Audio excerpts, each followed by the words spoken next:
personas expertas, obviamente pensé para imágenes en Jorge. Jorge Picorell ya es conocido por todos, un gran ecografista, un gran médico, una gran persona. Trabaja como jefe del servicio de imágenes, de diagnóstico por imágenes y ecografía del Hospital Español, tiene residentes a cargo y es docente de la UNS, así que me parece una persona más que calificada para dar esta charla y a la cual yo recurro mucho cuando quiero definir cosas. Así que Jorge, cuando quieras, escuchamos tus palabras. Bueno, primero, gracias por la presentación inmerecida, pero bueno, desde el afecto se los agradezco. Bueno, a ver si puedo compartir pantalla. ¿Se ve ahí? ¿Salió? Jorge, cliquea a compartir pantalla abajo, que lo debes tener. A ver, espérate un poquito.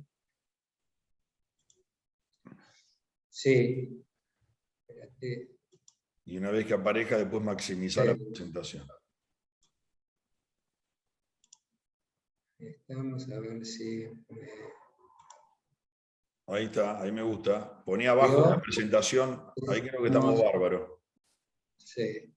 Y ahora dale, cliquea el SS, perfecto. ¿Ahí estamos? Ahí ¿Sí? está bárbaro.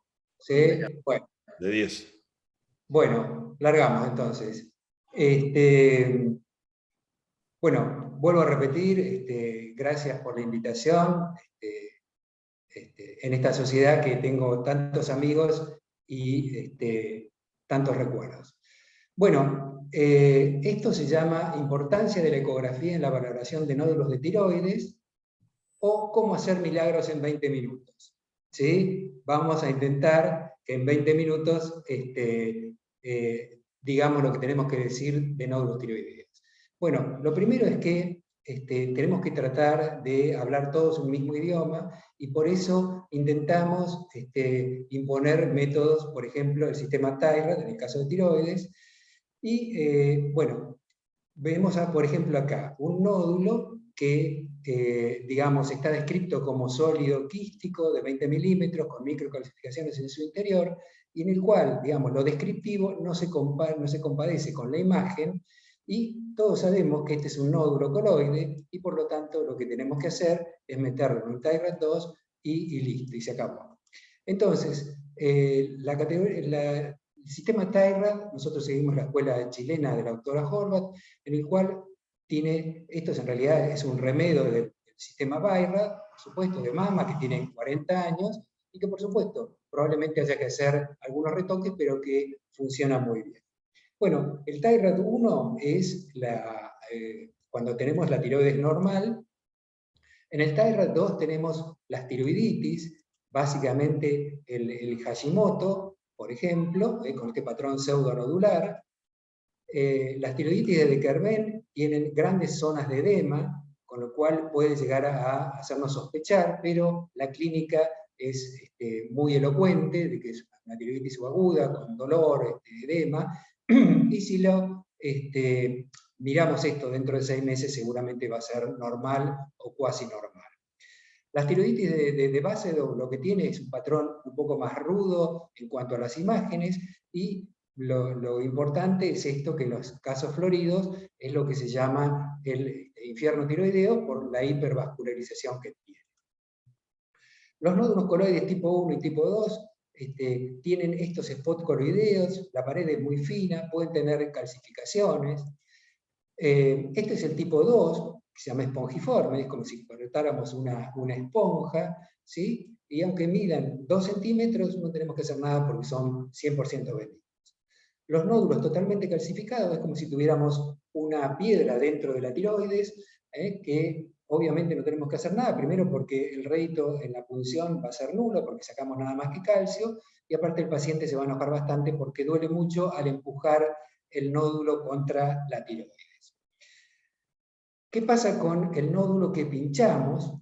Por ejemplo, este que pinchamos y que viene el próximo año, no podemos ponerle un 4 o 4A como sería esto, sino que lo tenemos que recategorizar y poner que es un TIRAD 2, aclarando que ha sido un TIRAD 4, que tiene una PAF negativa anterior y que ahora estamos en seguimiento.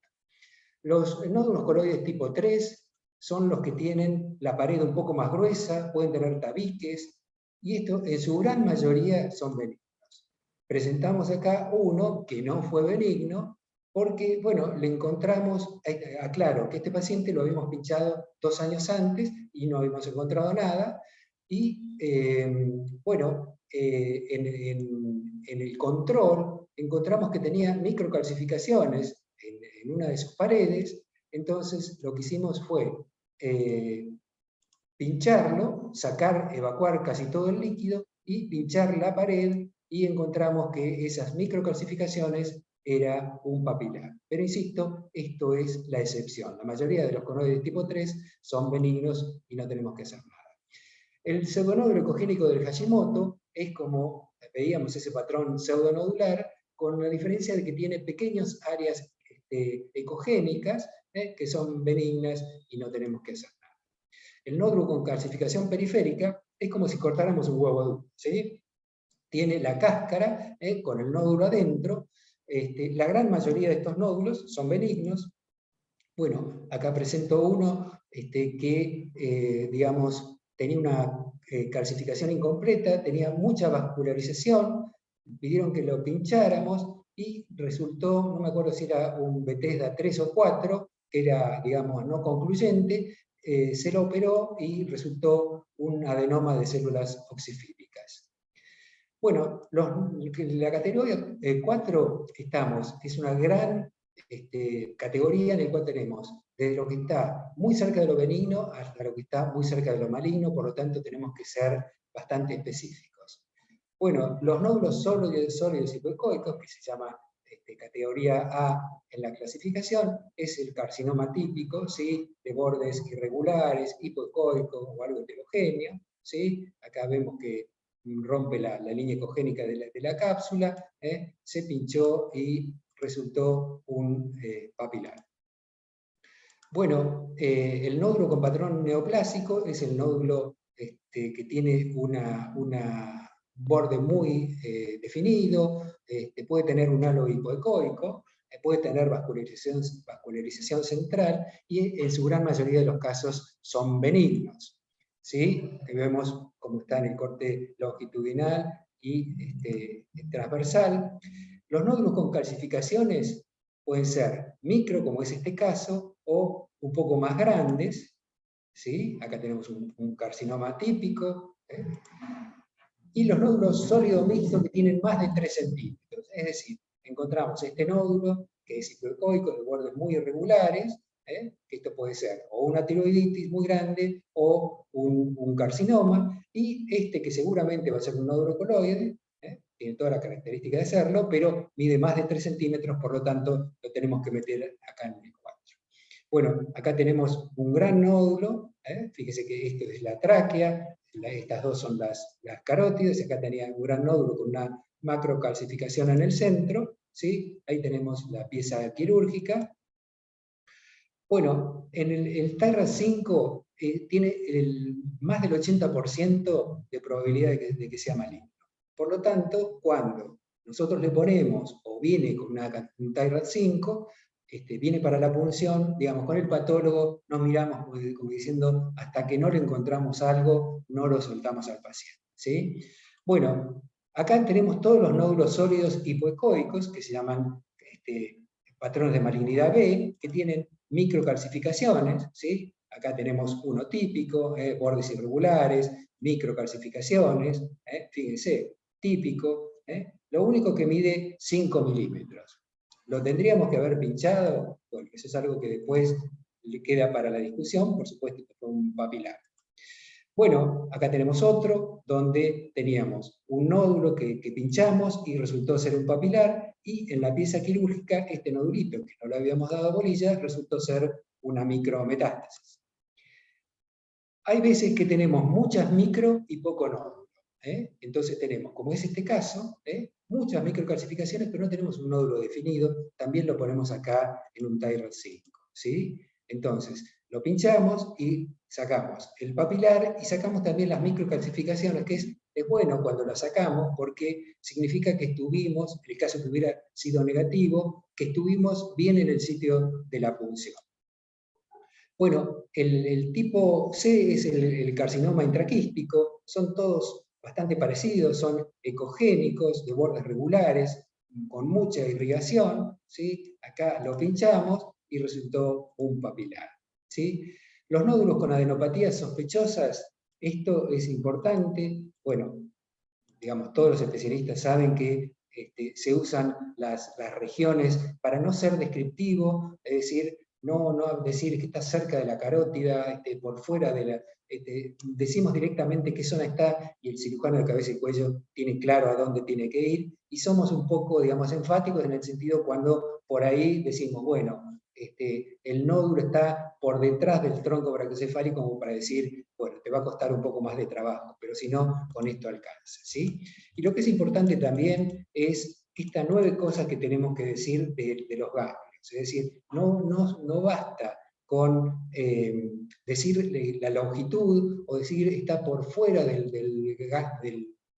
rango adenomegálico, porque no es lo mismo un nódulo redondeado de 10 milímetros en región 4 que un nódulo de 25 milímetros en región 2. No tiene nada que ver, entonces es importante esto para, digamos, encaminar y orientar al endocrinólogo o al cirujano de cabeza y cuello para ver si es sospechoso o no. ¿Sí? Bueno, estos son los 3 tipos que tenemos habitualmente: el ganglio quístico, metastásico, típico de la tiroides, el otro que remeda a un nódulo tiroideo, ¿sí? Con microcalcificaciones, o el que es heterogéneo. ¿Sí? Fíjense, acá tenemos un nódulo en el lóbulo izquierdo, y acá en región 7 tenemos una metástasis que remeda exactamente cómo es el nódulo en la tiroides. Bueno, hay veces que, como en este caso, teníamos un nódulo acá con microcalcificaciones, lo pinchamos, dio positivo, y teníamos un ganglio que no era grande, pero era sospechoso, de manera que también lo pinchamos y resultó ser una metástasis papilar. Este otro caso, vemos un nódulo de bordes más o menos lobulados. Esto lo hubiéramos puesto en un 4, pero ¿qué pasa? Esta paciente tenía ganglios francamente sospechosos, quísticos, con microcalcificaciones, que pinchamos también el nódulo, resultó ser un papilar, y acá tenemos la pieza, cortesía de Álvaro, donde vemos toda la pieza, los ganglios de región 2, 3 y 4 y 7, esto era lo que habíamos visto en la ecografía, que bueno, se correspondía con lo que sacó Álvaro, ¿sí? Bueno, los nódulos hipoecoicos en el lecho operatorio, esto pasa seguido, que el paciente viene al año de control y encontramos que tiene un nodulito hipoecoico de 3, 4, 5 milímetros, y que, bueno, en el caso que lo pinchemos, en este caso no lo pinchamos porque la paciente estaba embarazada, y esperamos que terminara el embarazo. Fíjese cómo creció en los 9 meses del embarazo, ¿sí?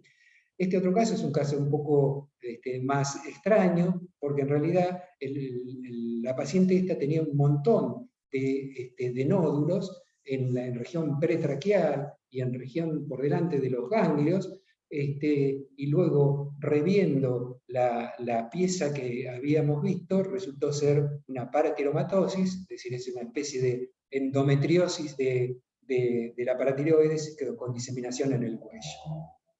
No tenemos que confundir los nódulos que aparecen en el lecho operatorio, porque el lecho operatorio tiene mucho edema, puede tener seromas, etc., de manera que tenemos que ser muy cautos en la evaluación. Lo mismo con los granulomas o los hilos de sutura, no confundirlo con eso, o los restos de tiroides que pueden haber. En este caso, fíjense que había acá un pedacito de tiroides, un nódulo, digamos, que, digamos, viéndolo con sentido común, esto es una tiroiditis, ¿sí? De manera que, bueno, igual nos pidieron que lo pincháramos y obtuvimos células foliculares, con lo cual demostramos que era una tiroides, y aparte un montón de linfocitos, con lo cual se demuestra que es una tiroiditis. Bueno, y el TIRAD 6 es cuando ya sabemos que, porque lo pinchamos, y el paciente viene unos meses después a ver cómo están los ganglios o lo que fuera, y ya sabemos que es maligno, de manera que lo tenemos que poner como TIRAD 6. Dos palabras con respecto a la punción con aguja fina. Bueno, es un método muy sencillo, bastante efectivo, y que, bueno, a veces utilizamos estas cosas que son pequeñas bombitas para tener la mirada siempre sobre la primera. Ahí estamos, para que no salga la música de fondo. Entonces, es importante tener siempre la mirada sobre la aguja, como en este caso, que estamos muy cerquita de la carótida, o cuando tenemos microcalcificaciones en un grupo muy, muy pequeño, para que no salga la aguja del sector de interés, ¿sí? Nos pasa lo mismo, por ejemplo, cuando tenemos ganglios para pinchar, que es muy difícil, digamos, ver, está rodeado por vasos, de manera que solo tenemos una guía para entrar acá, y es importante hacerlo, mirando siempre la punta de la aguja. Acá vemos un pequeño nodulito en región 7, que es muy difícil de encontrar, porque aparte no podemos apoyar bien el transductor, y aparte, digamos, vemos chicotear el tronco brachiocefálico ahí, cosa que nos pone un poco nerviosos. Bueno, con respecto al cáncer de tiroides, ustedes ya saben, nódulos habitualmente hipoecoicos con microcalcificaciones, pueden ser más altos que largos, como es este caso. Este es un típico, digamos, que tiene todo, tiene los bordes, es hipoecoico, tiene las micro, ¿sí? Este es otro también muy típico, que tiene microcalcificaciones, digamos, periféricos, como si fuera una explosión, unas esquirlas. Acá tenemos otro que invade la línea ecogénica de la tiroides, ¿sí? Esto es importante. Después vamos a charlar, fíjense, este nodulito muy chiquito acá, que está cerca de los recurrentes, es importante. Otro más, muy cerca de los recurrentes, es importante para el cirujano tener esa referencia. Y bueno, acá digamos, sería el caso perfecto para el cirujano de cabeza y cuello, un nódulo de 4 milímetros, ¿sí? Digamos que dio positivo, lo que después podemos discutir si, digamos, habría que haberlo pinchado o no. Bueno, con respecto digamos, hay nuevas tendencias en las cuales debemos ver muy bien todo lo que es bordes de la tiroides. Fíjense acá cómo, pese a que no es un nódulo grande, invade lo que es la línea ecogénica, más todavía invade todas las partes blandas, ¿sí? Y esto es lo que se está proponiendo, que es, digamos, medir el nódulo como cuánto afecta la tráquea, ¿sí? Si tiene más de 7 milímetros es de alto riesgo, si el ángulo es obtuso también, cosa que si tiene menos bajo riesgo, y lo mismo si tiene una línea de seguridad, es, digamos, bajo riesgo con respecto al otro que no lo tiene.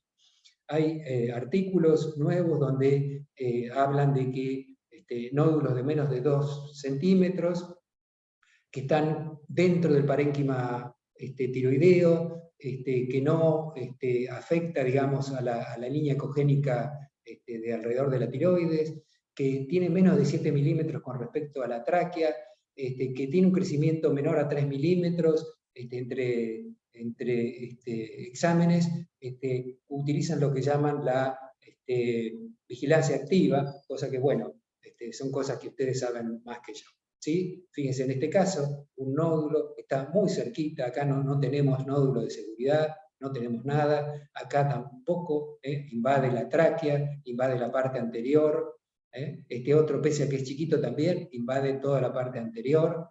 Bueno, y esto es lo que decimos un poco, digamos, gastándonos a nosotros mismos y a los patólogos, ¿no? Que nuestra capacidad poética, de tanto de los patólogos como de los ecografistas o imagenólogos, es importante, y que tenemos que evitar. Entonces, fíjense que de pronto puede venir un informe que dice que sobre un fondo de macrófago, etcétera, etcétera, y bueno, ¿qué querés decir con eso? ¿No? Entonces, para evitar que el patólogo digamos, utilice su poesía, se hizo el Bethesda, que digamos, tiene 6 escalas. La 1 tratamos de que digamos, es problema nuestro, ¿sí? De que no haya diagnóstico, por eso siempre tenemos el patólogo al lado para que nos diga si hay o no células, y que esto sea, bueno, algún caso excepcional. La mayoría, por suerte, de los resultados son Bethesda 2, que son benignos. Después tenemos el 3 y 4, que son inciertos, la punción sola no nos alcanza, y necesita que el cirujano le saque el nódulo. Y bueno, por supuesto, el 5 y el 6 son malignos. Bueno, con respecto a los ecografistas, imagenólogos, también tenemos nuestra beta poética y hablamos de zonas heterogéneas, del bordecito más o menos irregular, de que tiene un poquito de flujito y qué sé yo. Y entonces, bueno, ¿qué nos querés decir con eso? ¿Sí? Entonces, para evitar de que nosotros también tengamos mucha poesía, se hizo el sistema Tyrrell, en el cual, por ejemplo, este nódulo que vimos antes, que es un nódulo coloide tipo 2, no estemos diciendo todas las características que tengo, digamos que es un nódulo coloide tipo 2, lo metemos en Tyrrell 2 y se acabó. Y este otro, que es un nódulo tipo 4, digamos que también tiene todas las características de ser un papilar, lo metemos en el Tyrrell 4. Bueno, ¿y qué es lo importante para, digamos, el que no está en el día a día con esta clasificación? Que sepan esto, que cuando nos dicen Tyrrell 1 y Tyrrell 2, ¿qué tenemos que hacer? Nada, no se punza porque son 100% benignos. Cuando tenemos el Tyrrell 3, es muy pequeña el porcentaje que tenemos que pinchar, porque es menor del 5% los que pueden ser malignos. En el 4 tenemos dos, básicamente, se pueden dividir en A, B y C. Cuando decimos 4A significa un paciente, supónganse, un nódulo ecogénico de 12 milímetros, bordes regulares, halo hipoecóico. Es un paciente que va a tu consultorio 2 veces por año. Bueno, tranquilamente le ponemos un 4A diciendo, puede llegar a tener un pequeño porcentaje de ser maligno, pero lo podemos observar, ¿sí? Y el 4B lo pinchamos. Por supuesto, todos los 5 siempre lo pinchamos porque tenemos el 80% de probabilidad de que sea maligno, y el Tyrrell 6, bueno, como ya sabemos que es maligno, no tenemos que hacer nada. Bueno, terminando la charla, entonces, recordamos que la patología del cuello es muy amplia y muchas veces no es todo lo clara que nos gustaría, y que entre la normalidad y lo tumoral hay muchas zonas grises que debemos objetivar. Tenemos que tratar de todos hablar el mismo idioma, los endocrinólogos, los cirujanos de cabeza y cuello y los imaginólogos, para que con un mismo idioma sepamos de qué estamos hablando. Bueno, muchas gracias por la invitación. Muchas gracias, Jorge. Hiciste el milagro en los 20 minutos. Muy buena la charla. Me surge una duda muy puntual, que tiene que ver con que cada vez más los cirujanos nos hemos acostumbrado a entrometernos un poquito en el trabajo de ustedes, ver las imágenes, ir a los tomógrafos, hacer procedimientos nosotros. Y muchas veces sucede que nos llegan ecografías de otros lugares y nos tentamos a ver las imágenes casualmente. Si vos me tuvieras que dar 2 o 3 criterios o 2 o 3 patrones que a uno le deberían llamar la atención y decir, bueno, a este paciente hay que pedirle una punción. 3 importantes, vos me digas, esto, aquello, ¿cuál creerías vos que habría que prestarle más atención? Sí, mira, primero, si te lo categorizan y vos tenés confianza en la gente que te lo categoriza, yo te diría que te lleves por eso. Entonces, de 3 para abajo, en general, no lo pulsás, ¿sí? Todos los días pulsamos nódulos coloides tipo 3, o nódulos coloides tipo de 2, porque hay cuestiones, digamos, que no son médicas. Viene un tipo que mandan de Viedma con un nódulo coloide tipo 3, que vos sabés que es benigno, ¿sí? Y que, bueno, pero no le podés decir, mire, señor, no lo vamos a pinchar, es mejor ponerle la aguja y nada, y todos contentos. Pero si vos me decís a mí, todo lo que es 4B para adelante, 4B y 5, lo tenés que pinchar. Es decir, o digamos, también están esos casos donde vos tenés un nódulo de 8 milímetros, bordes irregulares, y que viene con toda una familia de carcinoma medular, ¿sí? Entonces, bueno, digamos, ahí vos, digamos, te vas un poco más a lo puntual. Pero si me decís lo general, digamos, de 4B y 5, eso es lo que tendrías que pinchar, y los demás, excepto alguno que tengas alguna sospecha especial o lo que fuera, en general no los pinchamos. Perfecto, muy bien, Jorge, muy claro. No sé si hay alguna pregunta de la audiencia. Álvaro. Jorge, ¿cómo te va? Mira, yo te quería consultar justamente con respecto a lo que decíamos de hablar el mismo idioma. Bueno, ahora lamentablemente la mayoría de los endocrinólogos no están porque están en unas jornadas de Atlansat, de diabetes. Pero vos ves, o sea, yo noto una diferencia según, en relación a lo que vos decías, un paciente que viene de Viedma, Bahía Blanca, y pasa lo mismo con el trabajo que nosotros teníamos en Capital, que en Capital Federal estábamos mucho más protocolizados. Decíamos, este paciente no tiene criterio de punción y no se punza. Y ya. Acá en Bahía Blanca uno tiende a hacer, a veces, sobreindicar punciones. Pero más allá de, como decís, por cuestiones quizás no tan médicas, pero más allá de eso, y de hablar del mismo idioma, esta es una pregunta general. En tu experiencia, ¿vos qué notás en relación al tipo de punciones que piden los cirujanos versus los endocrinólogos? Porque con todo el advenimiento de las ecografías y que ya ustedes ven patologías de 5 milímetros, 4 milímetros, ¿notás que los médicos endocrinólogos están más detrás de lo micro y nosotros un poco más relajados? ¿O qué es lo que ves vos como concepto general? Es una pregunta no médica, sino... Sí, no, pero que tiene que ver, lo definiste claramente, Álvaro.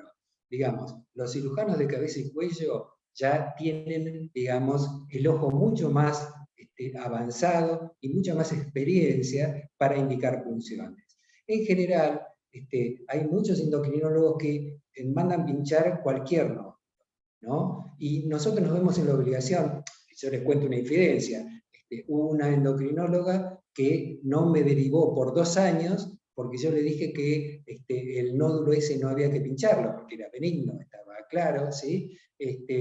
Y bueno, se enojó y no me mandó un paciente por 2 años, ahora nos hicimos amigos de nuevo, y todo bien, pero esto pasa, y deberíamos tener, digamos, cierta flexibilidad. Porque, ¿qué pasa? A vos, Álvaro, te mandan una ecografía de algún lugar donde te dicen un nódulo con microcalcificaciones de 10 milímetros, y vos, ante esa descripción, ¿qué haces? Lo mandás pinchar. Pero ¿qué pasa? Cuando nosotros lo vemos, por ahí es un nódulo coloide, y lo que hablan de microcalcificaciones son coloideos, y en realidad vos después te ves en la obligación de pincharlo cuando íntimamente sabés que va a ser un nódulo coloide. ¿Sí? Y eso nos pasa todos los días. Pero bueno, es un poco la medicina, volviendo al tema antes que hiciéramos generar la charla, es un poco la medicina que nos toca, ¿sí? Ojalá fuera mucho más, estuviéramos todos en un mismo hospital, hablando todos el mismo idioma, ¿viste? Pero bueno, la realidad es un poco diferente, pero intentamos, ustedes y nosotros, hacer lo mejor que podamos dentro de esto que no es perfecto. Sí, porque yo inclusive a veces también me encuentro sobreindicando punciones, ¿viste? Y vos decís, no tiene sentido punzarlo, y el paciente, por el contexto, por lo que fuese, y porque no estás dentro de un centro de alto volumen, o un lugar que vos digas, bueno, acá las cosas son así, y esto ya está establecido, es como que te terminás cediendo en algún punto a la demanda o la preocupación del paciente. Hay que adaptar muchas veces la práctica al lugar donde uno está. Tal cual. Sí. Bueno, ¿alguna otra consulta, doctor Suedic? Jorge, te felicito, te agradezco, brillante como siempre, y conciso y didáctico. 2 preguntas puntuales muy breves para dar paso a la siguiente sección. Me hizo un poquito de ruido lo que mostraste, una punción al año, después no sé si esa u otra tenía adentro una excrescencia maligna. ¿Cuánto influye la punción? ¿Hay correspondencia después de las sucesivas iterativas punciones entre malignidad o benignidad? No te entendí, Mario. No, si pueden confundir la cicatriz que queda de la punción, ¿puede confundir en futuras punciones? No. Primero, digamos, la punción en sí tiene un alto índice de positividad, digamos, tenemos muy pocos falsos negativos, intentamos por lo menos, y en el caso de los nódulos coloides tipo 3, que el que vos decís, digamos, la mayoría, o sea, en el Bethesda ha creado una clasificación donde te dice que puede ser un nódulo coloide porque saca mucho coloide, pocas células, algunos neutrófilos y histocitos y nada más. ¿Qué pasa? Esto fue casi azar, el haber encontrado esas microcalcificaciones, y por eso lo traje. Pero la gran mayoría de los nódulos coloides tipo 3 los tenemos que observar y nada más. ¿Sí? Y bueno, Jorge, y si son demasiado... Sí, no, perdón.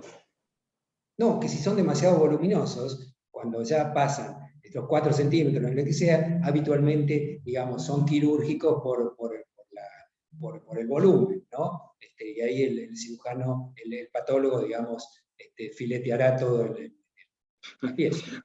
Yo me Jorge, refiero, te me refiero perdón. al que ya punzaste, Sí. lo seguís, y si ahí queda una cicatriz, digamos, un hematoma que se calcificó o que se No, sí, fibrosó, mirá. digamos, confunde en las sucesivas controles ver la imagen. Bueno, no, mira, ahí está la evolución natural de muchos nódulos, es increíble, ¿no? Que nos pasa muy frecuentemente. Es decir, vos encontrás un nódulo que hoy medía 15 milímetros, el año que viene por ahí mide 10 per se, ¿viste? Sin ningún tratamiento. Cuando vos lo pinchás, habitualmente el nódulo no tiene, excepto que sangra alguna vez, pero es excepcional, en general no pasa esto. Si sangra es porque le pinchaste un vaso, no por el nódulo en sí. De manera que esto que te decía, vos pinchás un nódulo, vamos a poner 15 milímetros, un nódulo glucoico que tiene bordes regulares, lo pinchás, hoy, digamos, lo pinchás de una manera, el patólogo está en nada nuevo, eso es importante, y ve dónde metemos la aguja, y ve si tratamos de encontrar, digamos, todos los lugares de ese nodulito para que sea representativo, ¿sí? Entonces, por el lado nuestro ya está. Ahora, por el lado del patólogo, tiene que decirnos que realmente es benigno. Si ese nódulo, que era un 4, es benigno, lo pasamos a un 2, y excepto que no crezca de una manera desproporcionada, de que no cambie algo de una manera excepcional, ese nódulo se sigue controlando una vez por año o cada 2 años, y no hay problema. ¿Sí? Bien, Jorge, te voy a transmitir una pregunta de la audiencia, te pido cortito para seguir con la dinámica de la charla, que va a seguir el doctor Damiano. La pregunta del doctor Recio es si hay alguna consideración diferente con respecto a la indicación de punción en pacientes pediátricos, o interpreto yo alguna indicación particular que vos creas conveniente recomendar, ¿no? Sí, mira, en general, los pacientes pediátricos, cuando, digamos, si la sospecha es de alta malignidad, tratamos de mandarlo, junto con los endocrinólogos pediátricos, tratamos de mandarlo a Buenos Aires. ¿Por qué? Porque seguramente la punción va a ser traumática para ese chico, digamos, como pasa en todas partes. No es lo mismo que le informen de Bahía Blanca que le informe su patólogo de confianza en un centro de referencia de Buenos Aires, de manera que en general nosotros pinchamos muy pocos chicos, chicos hablamos de menos de 10 años, ¿no? En general adolescentes y eso, sí, lo pinchamos, pero chicos pequeños y con características de que probablemente sean malignos, tratamos de que lo hagan en Buenos Aires en un centro de referencia. Pero bueno, perfecto, Jorge.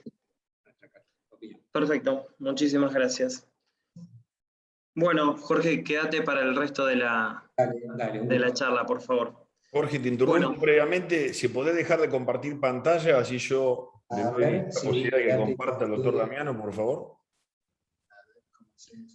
Bueno, siguiendo en la temática de nódulos tiroides y sus abordajes, Como dije, en algún momento me pidieron que por favor tratara de contactar a algún experto, y el primer nombre que se me vino a la cabeza fue Gabriel Damiano, una persona con la cual tuve la suerte y el honor de compartir tiempo, que fue poco para aprender todo lo que tiene para enseñar, porque es un gran docente. El doctor Gabriel Damiano se desempeña como jefe del sector de cirugía de cabeza y cuello del Hospital Piruano, en la Ciudad Autónoma de Buenos Aires. Es consultor en cirugía de cabeza y cuello del Servicio Otorrino-Laringología del Hospital de Clínicas de la Ciudad Autónoma de Buenos Aires, y hoy tiene la gentileza de estar con nosotros para hablarnos de algo que, hasta donde sé, tiene una de las experiencias más grandes en nuestro país, y que es el abordaje endoscópico de la patología tiroidea y paratiroidea. Doctor Damiano, muchas gracias por estar con nosotros y le concedo la palabra. Bueno, gracias. Buenas tardes a todos. ¿Cómo están? Para mí es el honor de compartir con ustedes. Lástima que tenemos que hacerlo por Zoom, como hicimos últimamente, pero seguramente va a haber oportunidad de visitar a los amigos que tengo en Bahía, que afortunadamente son muchos. Yo voy a intentar compartir mi pantalla. A ver. Bueno. Espérenme un segundito. ¿Se puede ver ahí? Sí. Perfecto. Se ve muy bien, doctor. Esperen un segundo que voy a sacar esto. Y vamos a compartir. Bueno, voy a hablarles brevemente. ¿Cuántos minutos, Federico? Doc, lo estipulado son 20, 25 minutos, pero por favor, la verdad que la conferencia suya es muy buena, así que con calma. Bueno, desde hace unos años empezamos a hacer, a través de experiencias de ver en otros países, en congresos y demás, un abordaje diferente a la glándula tiroides. Empezamos a hacer este abordaje. Primero hicimos a mediados de 2018, septiembre-octubre de 2018, tiroidectomía transoral, y luego sumamos la paratiroidectomía transoral. Voy a mostrarles la experiencia nuestra.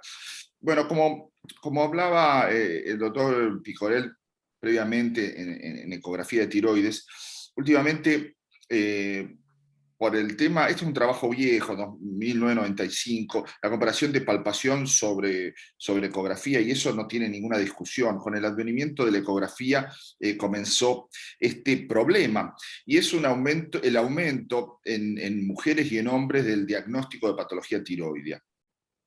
Y al diagnosticar nódulos también se diagnostican cánceres. Y ustedes ven cómo desde el 75 al 2010 aumentó el doble o el triple el diagnóstico del cáncer de tiroides, pero la mortalidad, que es la curva abajo, la línea punteada que se ve en celeste, abajo en la basal, se mantiene en el 2 o el 3%, se mantiene constante, pero el diagnóstico mucho mayor. Con esto empezaron a ver algunos problemas, perdón, apago el teléfono, con la evolución de la cirugía tiroidea. Los que somos más grandes, por ahí leímos en algún libro que a mediados de la década del 1850, del siglo XIX, en Francia y en Estados Unidos se prohibió la cirugía tiroides por ser una carnicería horrible, pero Kocher gana el premio Nobel en 1909 por tener los mismos resultados que prácticamente tenemos ahora con la tiroidectomía, con una mortalidad muy baja y con una técnica quirúrgica muy depurada. Pero si nos vamos a Asia, vemos que en el reporte del libro de Wei, de los 3 reinos, un soldado, un militar que se llama Cao Cao, le decía a su general Jia Kui que había escuchado que 9 de cada 10 personas que habían tenido operación de bocio morían. Y eso es muchísimo más atrás en el tiempo, en el comienzo de nuestro calendario. Así que la cirugía tiroidea tiene una experiencia una historia muy larga. ¿Qué preocupa al cirujano de tiroides? Al cirujano de tiroides preocupa en el siglo XIX la infección y el sangrado. Acá vemos a Duayen realizando una tiroidectomía en vivo, 1890 y pico, con los ayudantes, anestesiólogos, la técnica más o menos similar, no se buscaban los recurrentes ni las paratiroides, pero se ponían instrumentos un poco más grandes, como ven ahí, pero se hacían tiroidectomías con una mortalidad aceptable. En el siglo XX, el hipotiroidismo, la lesión del nervio recurrente, fueron los motivos más importantes, y el hipoparatiroidismo, por supuesto.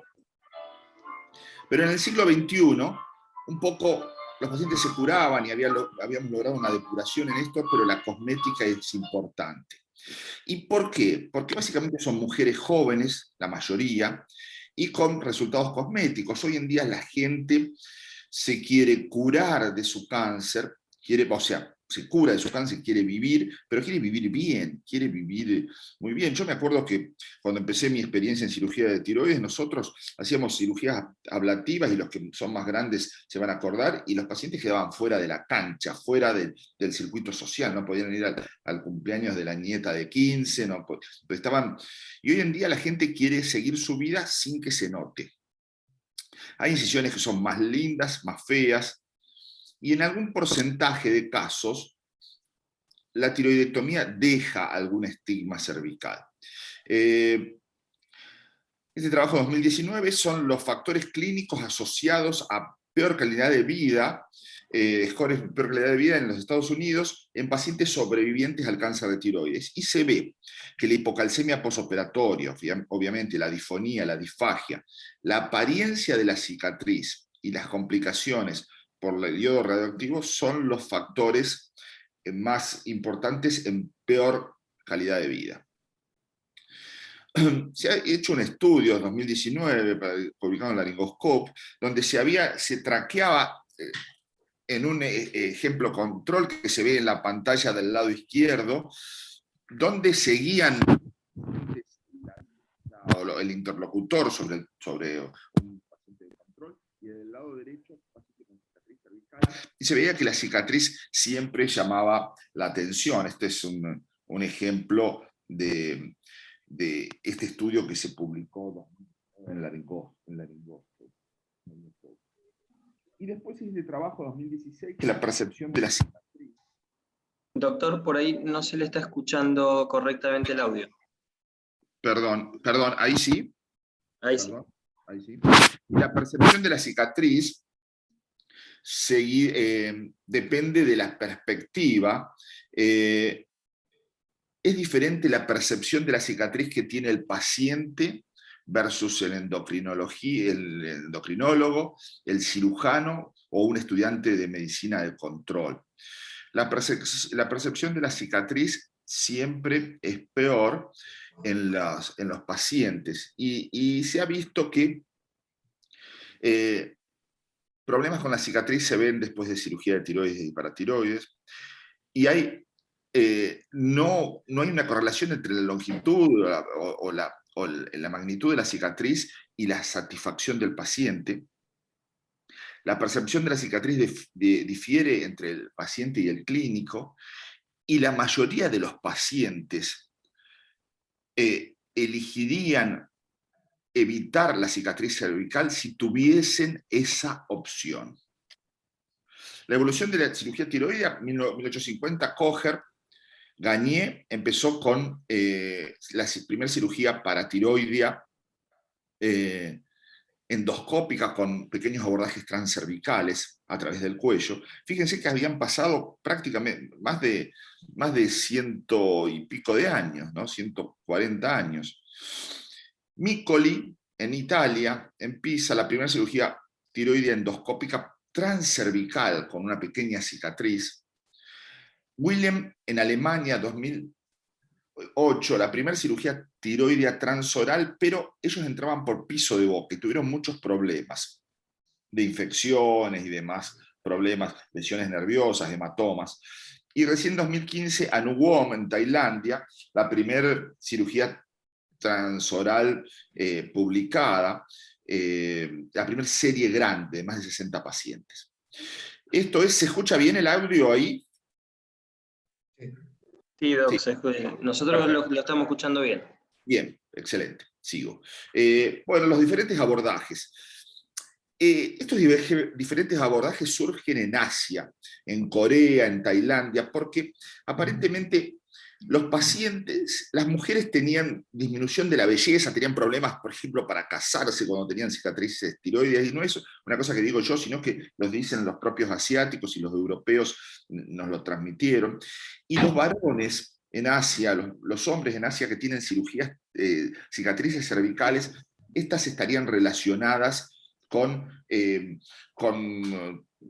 cuestiones relacionadas al delito y antecedentes delictuales. Entonces buscaron ir por la axila, por la mama, transmamaria, transareolar en la parte superior, transcervical, que a la postre dejaban algunas incisiones, por ritidectomía por detrás del cuello, pero la que más impulso tomó fue la transoral porque permitía acceder a ambos lóbulos tiroides, como vamos a ver.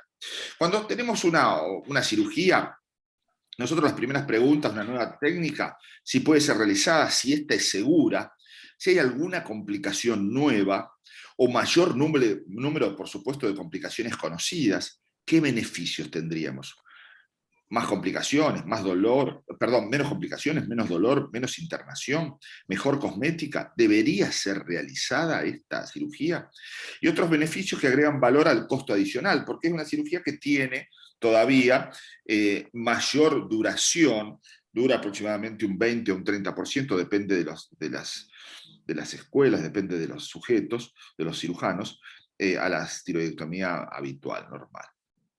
En 2014 sale este trabajo de China, que se denomina ETOVA, que es muy parecido, la tiroidectomía endoscópica por abordaje vestibular, y ya este trabajo, 2016, que es el primero grande, con una serie grande, de Anuwom en Tailandia, que ya lo dice, lo muestra como TOEDVA, Transoral Endoscopic Thyroidectomy por Vestibular Approach, por abordaje vestibular. Por supuesto, en las revistas de endocrinología empiezan a aparecer artículos 2017 que nuevas técnicas de cirugía tiroidea no dejan cicatriz visible, pero los expertos sugieren tener precauciones. Y surge también una nueva cuestión con la cirugía tiroidea, con el cáncer tiroides cuando son pequeños, con pacientes mayores, es la vigilancia activa, que la vigilancia activa es vigilar a estos tumores y no hacer nada, mirarlos, a ver si crecen y controlarlos. Y estos pacientes tienen un pronóstico indeterminado. Yo he visto pacientes de 40 años con vigilancia activa, porque son veganos, porque no quieren perder su glándula, porque son de unas generaciones que no quieren tocar su cuerpo, no quieren tener ninguna sustancia nociva para su cuerpo, y deciden hacer vigilancia activa de cánceres de tiroides de 40, 50 años, pacientes más jóvenes, incluso menores. ¿Y pueden estos pacientes con pronóstico indeterminado ser beneficiados por una cirugía eficiente y sin secuelas? Bueno, las potenciales ventajas. La técnica es como se ve arriba, se levanta el platisma, de forma superficial, se ponen 3 trócares, uno central de 10 y 2 de 5 laterales, que ya vamos a ver. Sin incisiones cutáneas, ¿es mejor cosmética? Las nuevas tecnologías, porque por supuesto necesitamos pinzas de tipo focus, de energía, sistemas de corte con energía y monitoreo nervioso, ¿es una ventaja real o es para un aumento de derivación y una técnica marketinera? ¿Sirve para los pacientes?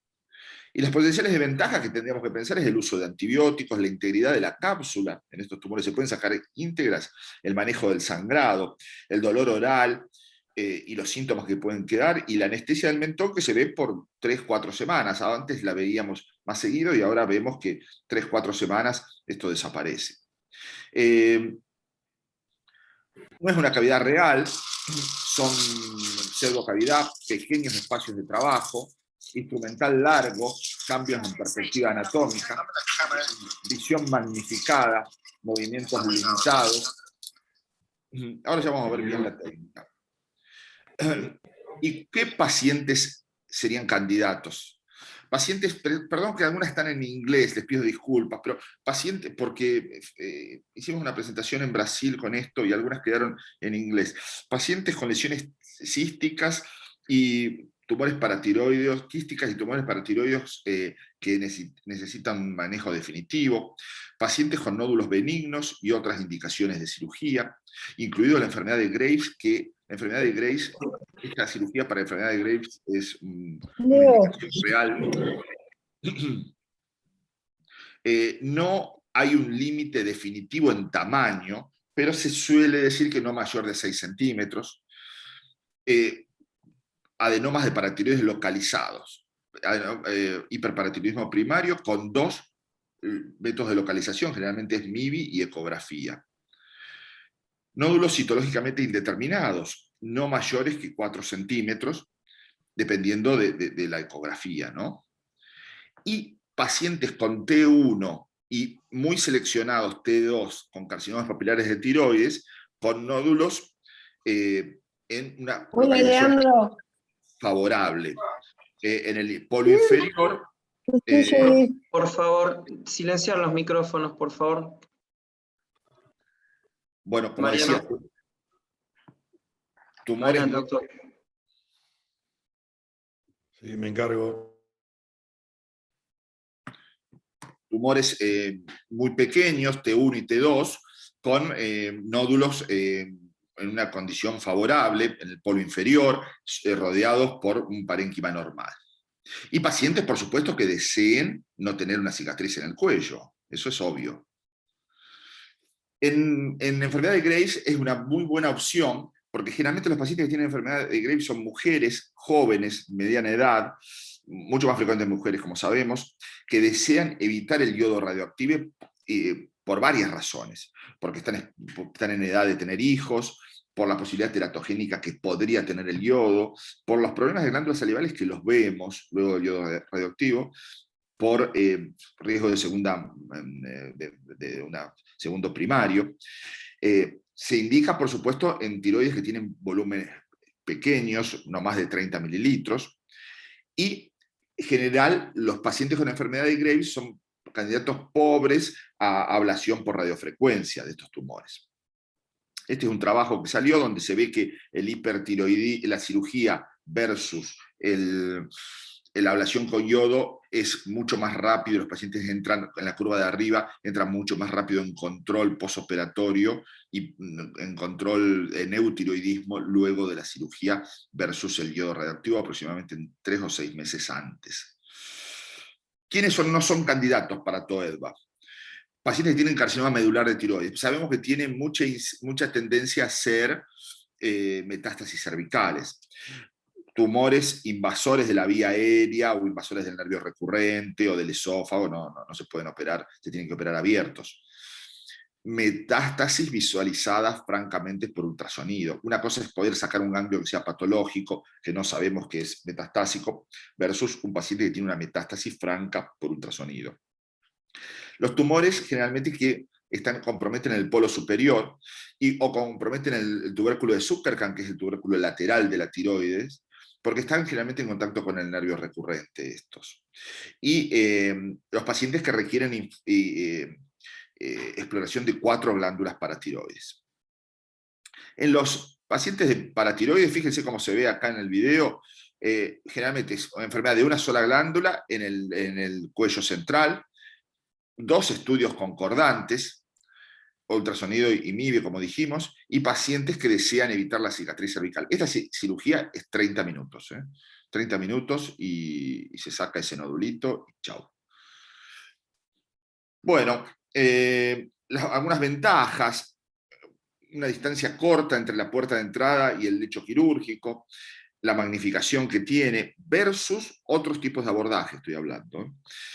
Acceso a ambos lóbulos tiroides por la línea media, gran evaluación del compartimiento central y está en relación con conceptos de invasión mínima.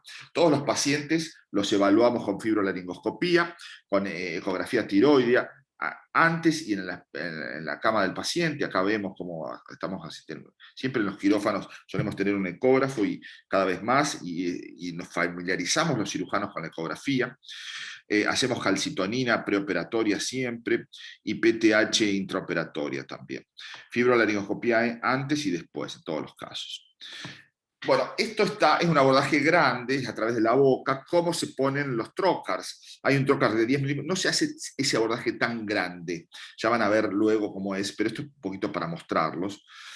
Mostrar 10 milímetros central y 2 laterales a nivel de las comisuras que pasan por fuera del nervio mental o submental para no dejar problemas. Bueno, y ese es el concepto. Entonces, insuflar con una óptica de 30 grados, insuflar con CO2, que el CO2 tiene que tener una presión no demasiado alta, porque se ha visto, se ha reportado algún caso de neumomediastino y algún caso de embolia gaseosa, que eso es gravísimo, siempre y cuando se abra algún gran vaso. La idea es no abrir ninguna vena, y si uno abre alguna vena es aflojar la presión y hacer hemostasia. Enseguida que se puede hacer hemostasia endoscópica. Entonces vemos, no la hacemos en el fondo de surco, la incisión, la hacemos un poquito, ahí no, un poquito más arriba, porque si no la saliva cuela hacia el cuello. Ahí, una pequeña incisión de 2 centímetros, abrimos, mucho cuidado de no traspasar la piel del labio, ponemos una aguja de Veres por el lecho subcutáneo e inyectamos solución de Klein, que es silocaína con solución fisiológica, lo mismo que usan los plásticos, 2 incisiones en las comisuras, y ahí colocamos los 3 trocars. Se coloca primero un dilatador grandecito, como para hacer un espacio, unos túneles, y con un hook se va haciendo un espacio real. El espacio virtual se lo transforma en real. Vamos abriendo.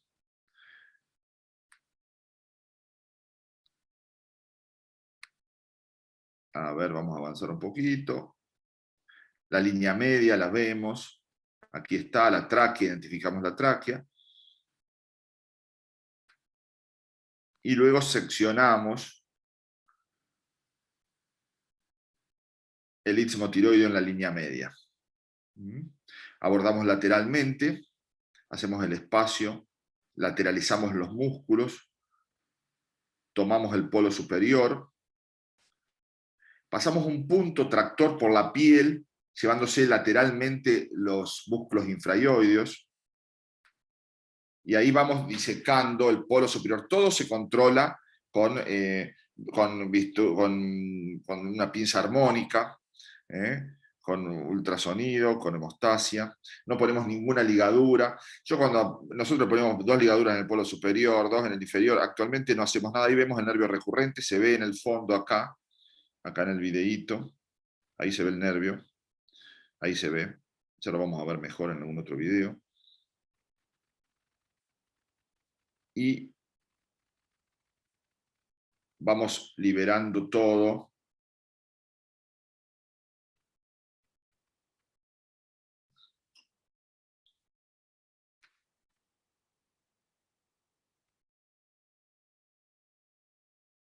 Seccionamos un lóbulo.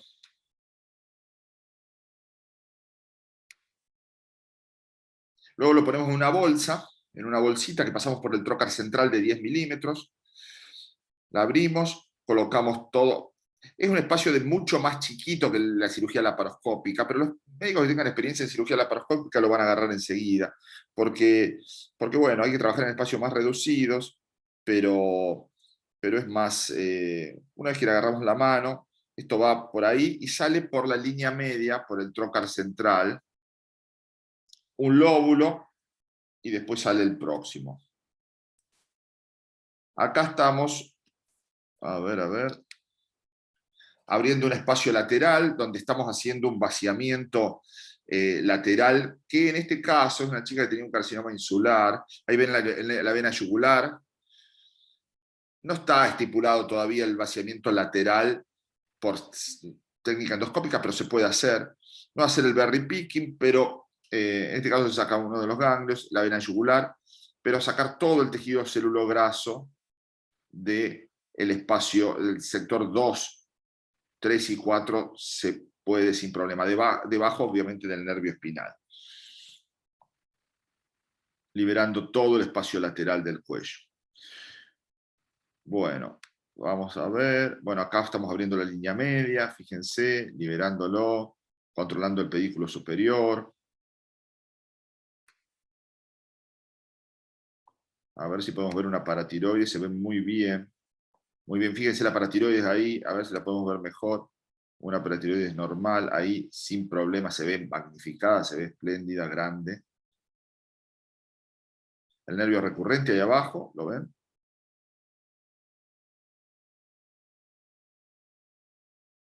Monitoreo transcutáneo del nervio recurrente. El monitoreo transoral es siempre importante hacerlo. Perdón, en esta cirugía transoral siempre es importante el monitoreo recurrencial.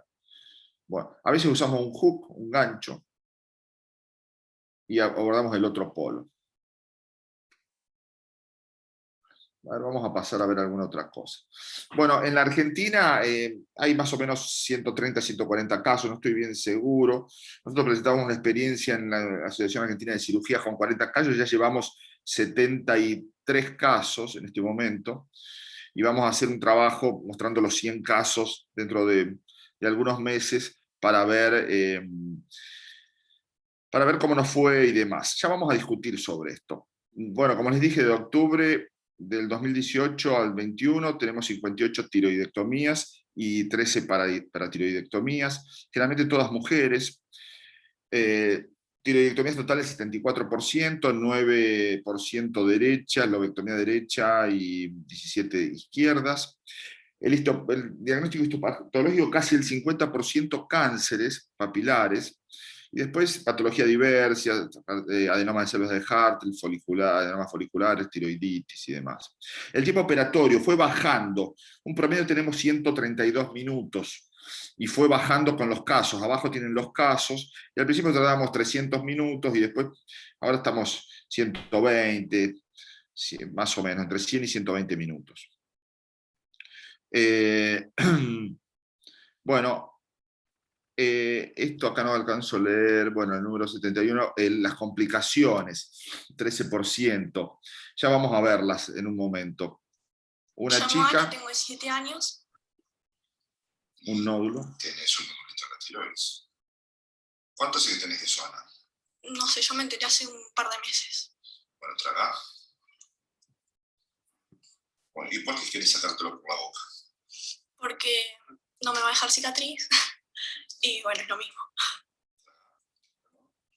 Bueno, en chicos llevamos 4 chicos hasta ahora operados, y en chicos va muy bien. A ver, esta la vamos a pasar media rápido. Infiltración, colocación de la aguja, de la jeringa, la aguja de Beres. Ponemos un dilatador. Este es un clamp, un dilatador, una pinza de restos, que lo usamos como un ariete para abrir el espacio. Con la cámara también hacemos, para transformarlo real en virtual, la colocación.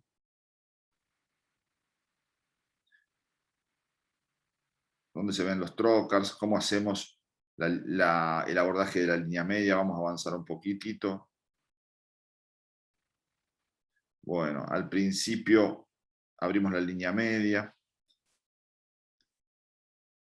Vamos a ver algunos otros casos en honor al tiempo. Soy Ana, me operé hace 17 días de una tiroidectomía transoral, tengo 17 años. Bueno, abrí grande la boca, muestra los dientes, muestra la cicatriz.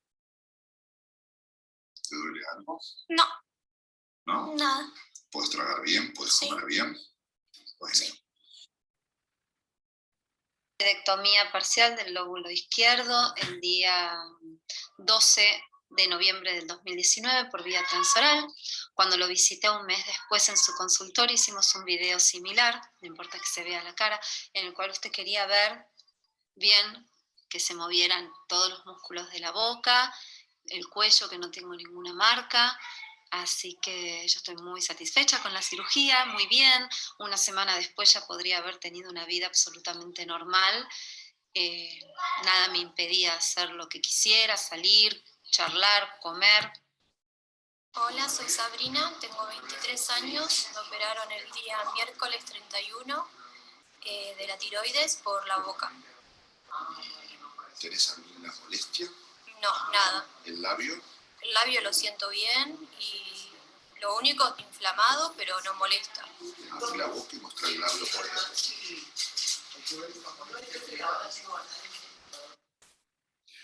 Bueno, en paratiroides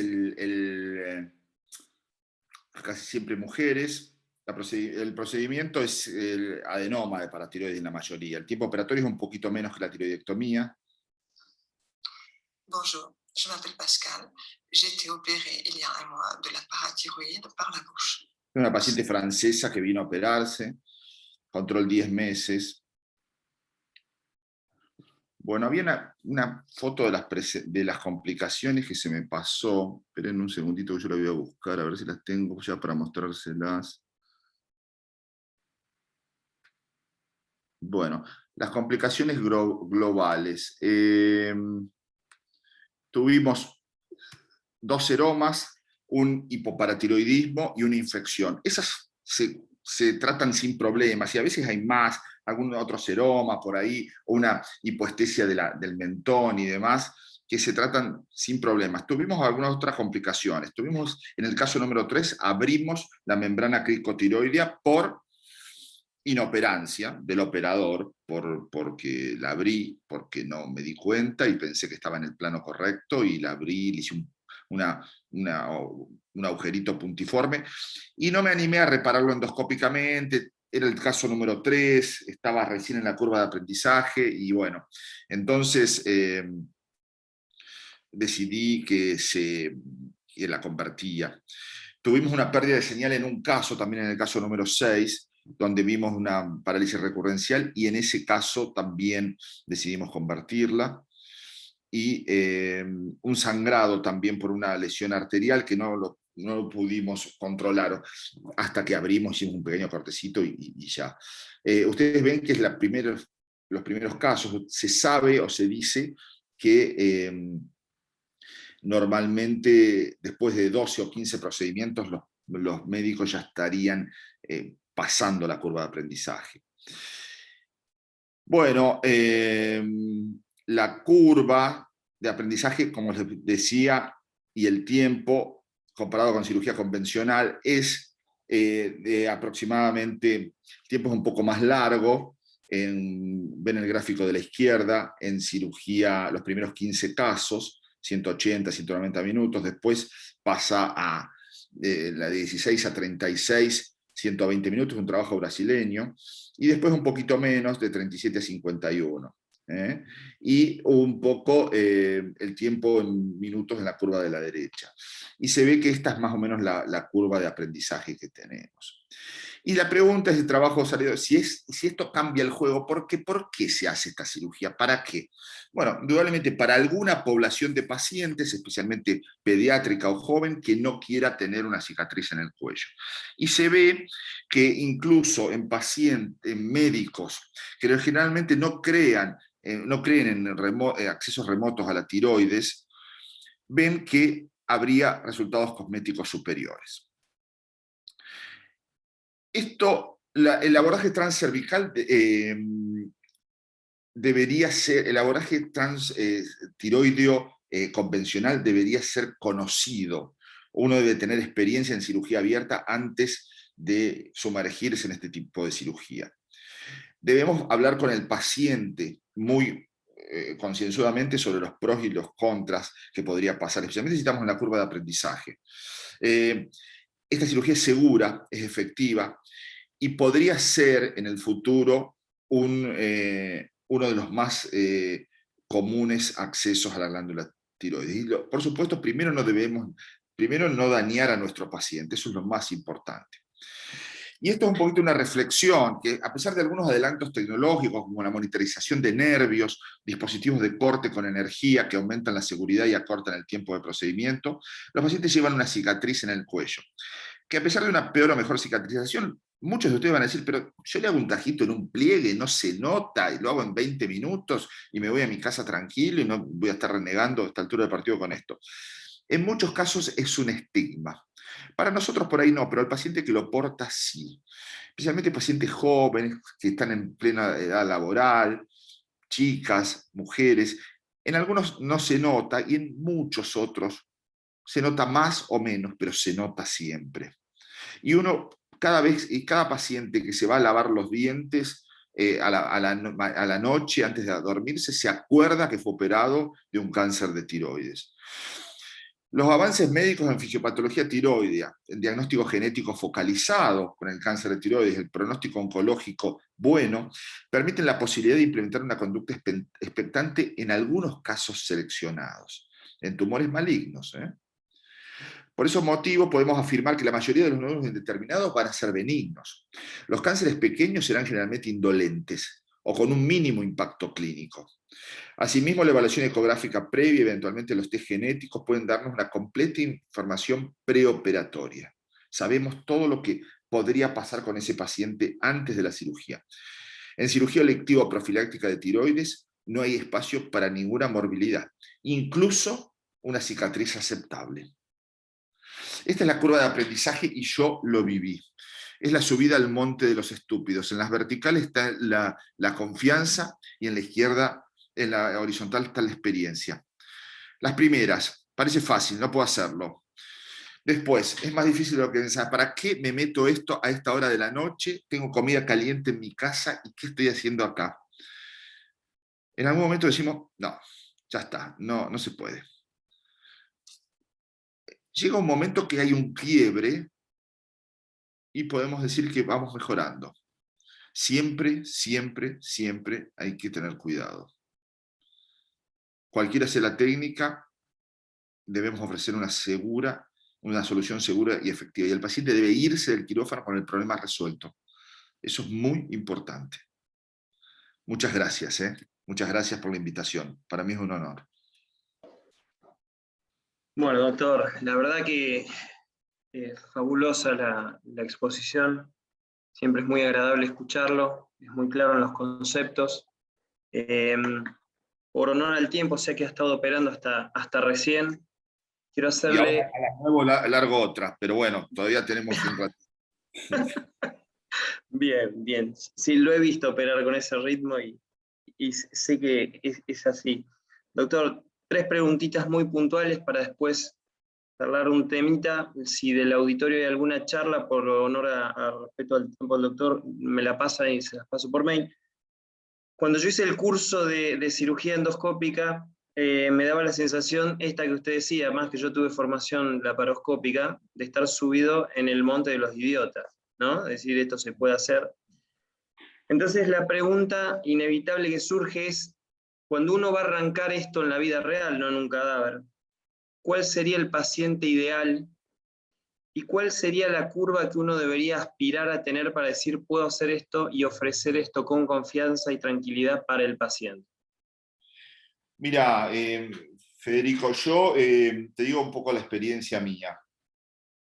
Yo vi los coreanos, son otra gente, son diferentes, son racialmente diferentes, los coreanos y los asiáticos en general.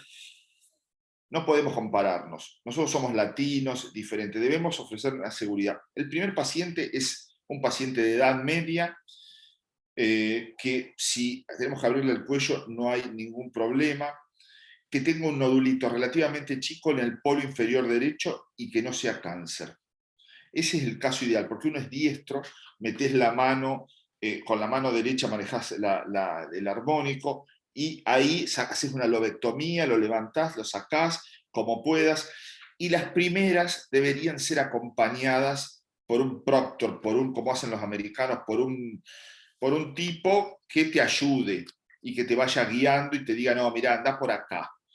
Que no haga la cirugía, vos sos el cirujano, pero que vaya ayudándote a alargar esa cirugía. A mí me parece que esa es la condición ideal. Perfecto, Doc. ¿Y la curva de aprendizaje, cuántos casos considera usted que debe hacer un cirujano como para decir, puedo ofrecer esto con seguridad a mis pacientes? Mira, yo hice más de 70 y yo cada vez la semana que viene voy a operar a una médica pediatra, de cirugía pediatra. pediátrica. Y yo estoy preocupado por esta nena, porque es una chica que tiene 27, 28 años, que me llaman todos los pediatras del hospital de Gutiérrez diciéndome que la cuide y que qué le vas a hacer. Y yo, bueno, pero vamos a ir despacito, vamos a ir... La curva de aprendizaje dicen que son 15 casos. Para mí, un poco más, un poco más. Vos tenés en cuenta que yo empecé esto cuando tenía, después de los 50 años.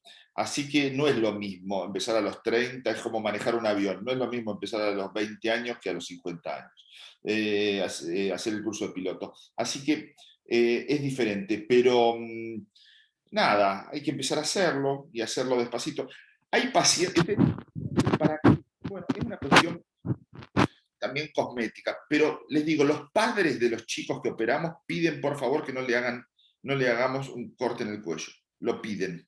Una chica de 16 años me dice, doctor, si es posible evitar, es por una cuestión económica, no hay que desvirtuar el método tampoco. O sea, no hay que forzarlo. Si no va, no va. Si hay que abrirlo, hay que abrirlo. Tenemos 2 o 3 conversiones, pero yo creo que hay que ir despacito. Al principio no se siente mal, porque se siente un poco torpe, especialmente yo, que hace desde los 90, de mediados de los 90, que no hacía cirugía laparoscópica, cuando hacía mi residencia. Pero bueno, de a poco vamos empezando a verlo, a hacer, y los pacientes van mejor. Y después cuando vos le preguntas, che, ¿cómo te sentiste? Decime honestamente, ¿esto fue mejor? ¿Estás contento? Y muchas están enloquecidas, muchas dicen, no, mirá, más o menos. Al principio había un tema de que se pegaba acá en el cuello la piel, y bueno, el secreto es hacerle mucho masaje, como las cápsulas que se hacen en las mamas cuando se ponen las prótesis, mucho masaje en la piel como para ir rompiendo esas adherencias, y en 3 o 4 meses ya esto desaparece. Un poco de anestesia en el labio, hasta que aprendimos a diferenciar cuál era lo realmente importante y no, y ahora con un correcto posicionamiento de trócares, los pacientes no tienen anestesia, ya enseguida están bien. Perfecto, doctor. Muchísimas gracias. Bueno, vamos, si no hay ninguna duda muy puntual, porque el doctor tiene que ir a cirugía. Estoy para algunas preguntas más que alguien necesita, yo estoy, si no, les agradezco. ¿Alguna pregunta muy puntual del auditorio? El doctor tiene que seguir cirugía. Si hay alguna pregunta muy puntual, si no, le agradecemos y eventualmente pasamos por correo la pregunta. Bueno, muchas gracias. Muchísimas gracias por su tiempo, sé que es muy valioso, así que le agradezco en nombre de todos los representantes de la Sociedad de Cirugía de Bahía Blanca y en mío particular. Bueno, saludos a todos por allá en Bahía, especialmente a los amigos que ya me conocen. Abrazo. Sí. Hasta luego. Bueno, la vida de Gabriel Damián no es así, arranca una cirugía a las 7 de la mañana, un peroné, y a las 4 de la tarde arranca otro. Es un fenómeno realmente. Sigue operando, sigue bueno. Vamos a hacer una presentación de un caso cortito, la idea era discutirlo con el doc, pero bueno, en honor a su escaso tiempo vamos a hacer una presentación muy cortita para que nos dé también su opinión Jorge, podamos discutir acá con los colegas cirujanos de cabeza y cuello, y si los residentes quieren acotar algo, preguntar, serán bienvenidos. Arranca Juan Camisa con la presentación del caso. Mariano, si me podés hacer administrador, así comparto. Ah, ya sé. Hace rato te hice. Gracias, Mariano. Un placer.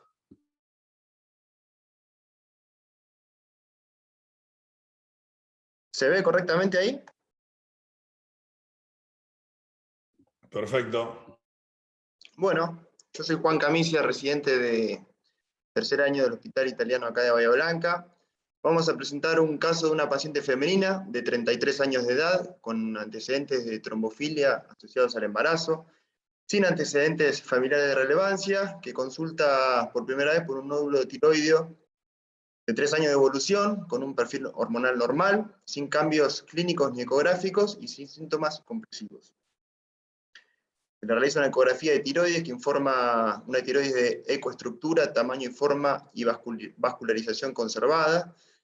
En el lóbulo izquierdo se evidencia un nódulo isoicoico de 10 por 7 por 5 milímetros con sutil halo hipoicoico. Vascularización central, produce borramiento de la cápsula anterior de la tiroides. El resto del cuello no presenta alteraciones. Se interpreta este nódulo como un TIRADS 4 que se sugiere correlación con citología. ¿Está?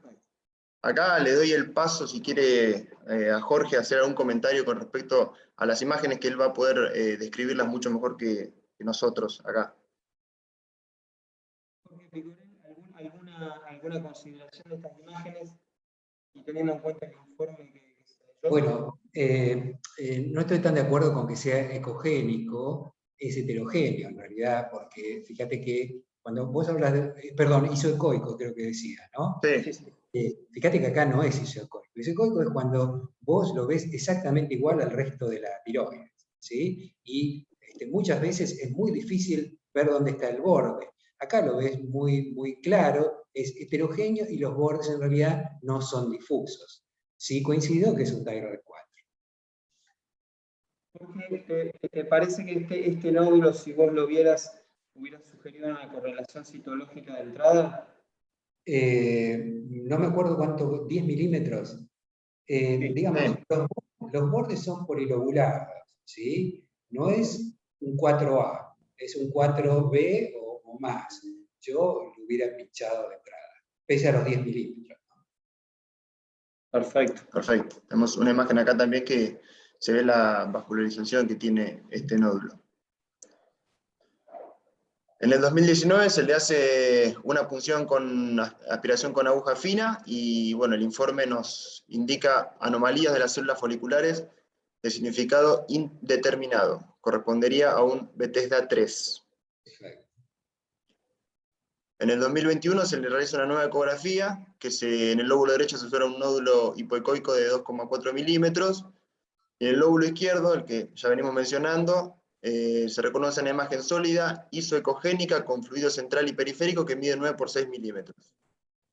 Voy a hacer una pregunta antes de seguir, sobre todo a los cirujanos de cabeza y cuello que están escuchando.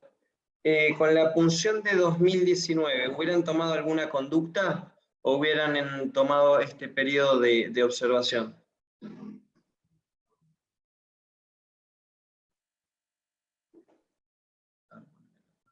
Hola. Sergio, ¿cómo estás? Buenas noches. Buenas noches a todos. ¿Escuchaste bien la pregunta, Sergio? Sí, se escuchó muy bien. Bien. Cuando tenés un Bethesda 3, viste, es el gran problema de todo el mundo, porque tenés que poner en la balanza varias cosas, las características del nódulo, el paciente, varias situaciones. Pero fundamentalmente es volver a repetir esa punción. Generalmente dejamos pasar un tiempo, mínimamente hay que dejar pasar más de 6 meses y volver a repetir. Entonces es un paciente que, si bien tiene un Bethesda 3, y sobre todo acá en nuestro país, que no tenemos gran disponibilidad de estudios moleculares, hay que seguirlo de cerca, porque, sobre todo viendo esa ecografía, ¿no? Yo creo que Jorge debe coincidir que la ecografía ya te está dando algunos datos. Incluso dice ahí un leve halo alrededor del nódulo, que yo mucho no lo veo en esa ecografía, parece más bien otra cosa. ¿Bien? Sergio, y te hago una pregunta. Teniendo en cuenta que, viste que en general se recomiendan hacer paneles genéticos amplios, no solamente la determinación de un solo gen, y habitualmente viste que acá lo que sucede es vos mandás y por cuestiones económicas se determina un solo gen. Si vos hubieras tomado una decisión quirúrgica puntualmente en este paciente, ¿te hubiera cambiado la conducta a pedir la determinación genética o no? Mira, primero, los paneles hay que hacer, digamos, la validación. Mira, yo estuve en un congreso en Boston, que ahí justo estuvimos con Gabriel Damiano mirando cuando presentaban el TOEDVA y nos entusiasmamos y decíamos, qué lindo esto para hacerlo. Pero bueno, Gabriel lo hizo, él tiene menos problema que yo. Pero, y hablamos de estos temas de los paneles. Los paneles tienen que tener una validación muy buena, y sinceramente pedirle a un paciente un BRAF o pedirle un TERT, eso solo, por sí solo, no va a ayudar a que vos tomes una determinación quirúrgica. también hay que sacarlo de contexto. Estados Unidos es otra cosa. En Estados Unidos hay muchos cirujanos generales que operan. Entonces, la gente a veces prefiere no operarse antes que lo agarre un cirujano general, porque en muchos lugares tienen, uno dice, Estados Unidos, pero hay lugares que tienen unas estadísticas horribles en cirugía de tiroides. Sí. Entonces, a mí me parece que lo de los paneles hay que tomarlo con pinzas. De hecho, nosotros estamos haciendo trabajos de punción, investigación en marcadores moleculares, pero así de modo investigativo nomás. Incluso, es más, Hernán González, que es chileno, que yo soy amigo de él, lo conozco, y ellos hicieron una empresa en Chile que usan marcadores, y tienen una validación buena, pero hasta por ahí nomás, y tienen los mismos problemas, ¿viste? Problemas económicos para pedirlo. O sea, no sería hoy una herramienta que a vos te definiría algo hoy acá en este país. No, y ya te digo, y aunque la tuviera, hay un montón de cosas que hay que considerar. Perfecto. No solamente eso. No. Gracias, Sergio. No, por favor. Perdóname, Federico, yo justo estaba... Perdóname, Federico, yo justo iba a responder lo que decías a tu pregunta. Sí, yo no hubiese dejado esperar 2 años por un nódulo, que además en la ecografía se ve hipoecoico, y que según describe el ecografista, y yo quizás le pediría más información, en la primera ecografía decía que podía llegar a difuminar los bordes de la glándula. Correcto. Coincido con lo que dice Sergio de no esperar. Me gustaría que el patólogo se termine definiendo si vamos hacia un 2 o hacia un 4, y lo mismo con los paneles genéticos. Yo hoy no definiría una conducta tampoco con... Lo que pasa es que está bueno empezar a hacerlo, pero acá hoy a mí no me modificaría la conducta. Perfecto, Álvaro. Muchas gracias.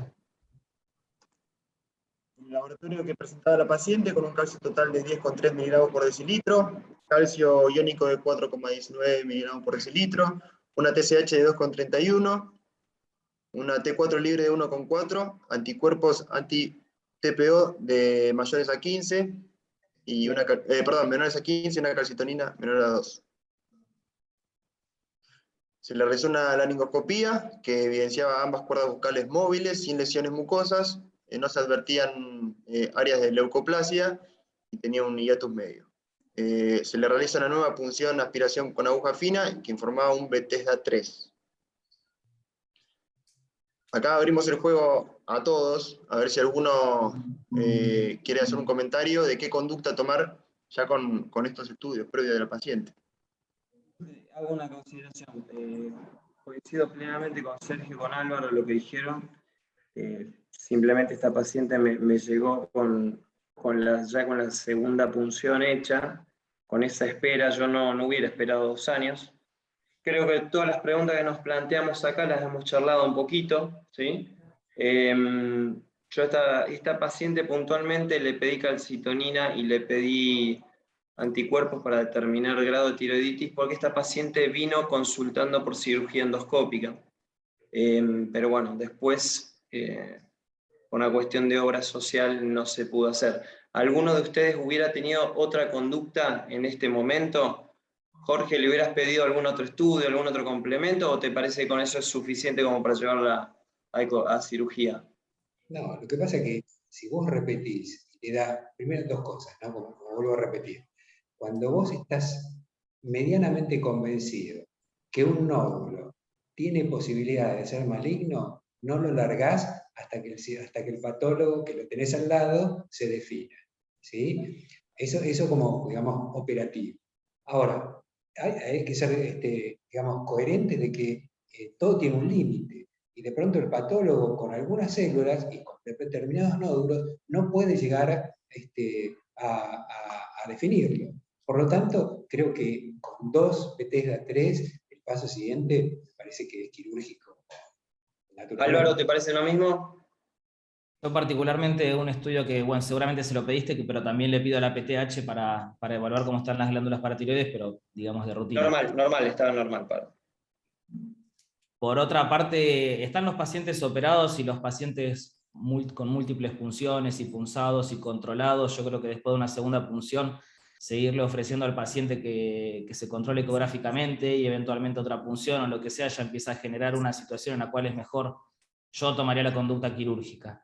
Después podemos plantear si hacerle una EMI diagnóstica o una tiroidectomía total, eso depende de otras cosas y sería quizás motivo de otra charla, pero yo en esta instancia ya lo operaría al paciente, particularmente. Después eso se consensúa con el paciente y con el endocrinólogo, que es un capítulo aparte.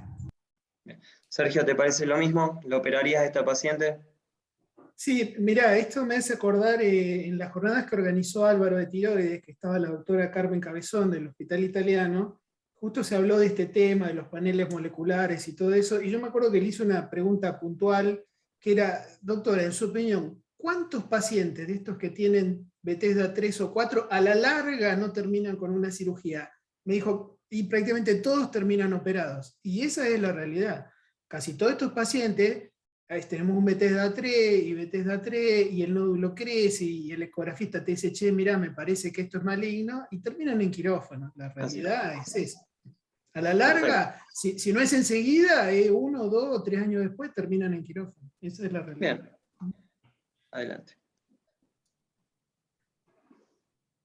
Bueno, nosotros decidimos hacer una hemitiroidectomía izquierda. Comenzamos con una incisión en corbata de Kosher, un través de dedo por debajo del cartílago cricoides y 2 traveses de dedo por encima de la unión externo-clavicular. Realizamos los 2 flaps subplatismales, ligamos el pedículo tiroide izquierdo, realizamos una tracción contralateral de la glándula, ligamos la vena tiroidea media para darle más exposición, logramos identificar el nervio laringo recurrente, así que bueno, después continuamos con la resección del lóbulo izquierdo. Acá vemos la arteria carótida, ¿sí? El nervio laringo recurrente, respetados, ¿sí? No tuvimos ninguna complicación durante todo el procedimiento. En el postoperatorio inmediato, la paciente con buena evolución, sin signos de sangrado, sin difonía, sin signos de hipocalemia, la herida con buena evolución. El calcio total, postoperatorio de 9 miligramos por decilitro, y el calcio iónico de 4 miligramos por decilitro. La anatomía patológica informa un adenoma folicular tiroideo típico. En los 15 días postoperatorios, la paciente con una cosmesis aceptable, sin complicaciones metabólicas y no metabólicas alejadas, y el control, obviamente, por endocrinóloga. Y acá, Fede, no sé si quieres hacer un comentario con respecto a esto. ¿Alguno quiere hacer algún comentario? Yo, esta paciente particularmente, les comentaba, pidió, es una paciente que tenía obra social los DOP, pidió por cirugía endoscópica, obviamente no hubo quórum, así que optamos por una hemitiroidectomía teniendo en cuenta que la hemitiroides derecha era sana y que obviamente teníamos un Bethesda 3 que, pensando en la correlación que hay entre los Bethesda 3 y las piezas de patología, yo había hablado con la paciente que probablemente esto estaba dentro de lo que eran lesiones benignas, así que por eso ofrecimos una hemitiroidectomía. No sé si alguno, Sergio, Álvaro, alguno de los cirujanos hubiera ofrecido una tiroidectomía total o algún otro tipo de abordaje, pero creo que la decisión fue aceptable. La paciente quedó contenta, conforme con su cosmesis, y bueno, el día de hoy está en control endocrinológico sin problemas. No sé si alguno quiere hacer algún comentario. Yo quiero hacer un comentario. Sí, Sergio. Lástima que no están los endocrinólogos, o que no tenemos endocrinólogos en la charla, porque es muy interesante. Si vos le preguntás a los endocrinólogos, ¿qué porcentaje de estos pacientes que tienen hemitiroidectomía no terminan tomando T4 a la larga? Y te van a decir que muy poco, la mayoría terminan tomando T4. ¿Cuál es la ventaja de una hemitiroidectomía en un paciente que después va a terminar tomando T4? Y la verdad que cuando uno ya lleva muchos años haciendo esta cirugía, como me pasa a mí, empiezo a ver pacientes que yo hace 20 años le hacía hemitiroidectomía y ahora vienen con un nódulo del otro lado, otra vez la misma historia, otra vez ir a quirófano. Sinceramente creo que en el mundo hoy ya hay una tendencia a hacer tiroidectomías totales. es un tema que yo tampoco estoy a veces convencido cuando viene un paciente joven eutiroideo y vos decís, le voy a sacar la tiroide por este nódulo que probablemente sea benigno. Pero después la realidad, por eso te digo, lástima de no estar los endocrinólogos, vos lo hablás con ellos, te van a decir, mira, la mayoría terminan tomando T4. Y entonces, ¿qué ventaja tenía al no hacer una tiroidectomía total? Vos No hubieras sé hecho una tiroidectomía total. Claro, sí, yo hubiese hecho una total, pero vuelvo, es más, tenés el riesgo, aunque hagas congelación, de que después en el diferido te venga que es un cáncer y a los 30 días la tenés que volver a operar a esa paciente, con todo lo que implica reoperar una tiroides. También es un tema de discusión en los congresos, ¿viste? Sí. Que hay gente que opina lo Sí, que contrario. completa y otros que no completan, sí. Es más, yo te digo la verdad, lástima que no está Gabriel, pero este es un tema que incluso lo he charlado personalmente con él. Pasa esto, ahora empiezan a hacer TOETVA y van a empezar a hacer hemitiroidectomía, porque es más fácil hacerla por TOETVA, claro, pero no porque tenga una indicación, ¿viste? Se va a forzar la hemitiroidectomía, como siempre pasan estas cosas. Son cosas que van y vienen con el tiempo, pero particularmente a mí me pasa esto. Muchas veces uno al hacer una hemitiroidectomía tiene que estar muy, muy seguro de que ese paciente después, y sobre todo un paciente joven que sabes que tiene muchos años, para volver a hacer nódulos del otro lado, o eventualmente un cáncer del otro lado, que también ha pasado. Así que hoy, yo si me preguntás, me cuesta mucho tomar la decisión de hacer solo una hemitiroidectomía. A mí me cuesta, pero nadie va a decir está mal, obvio. Bien. Álvaro.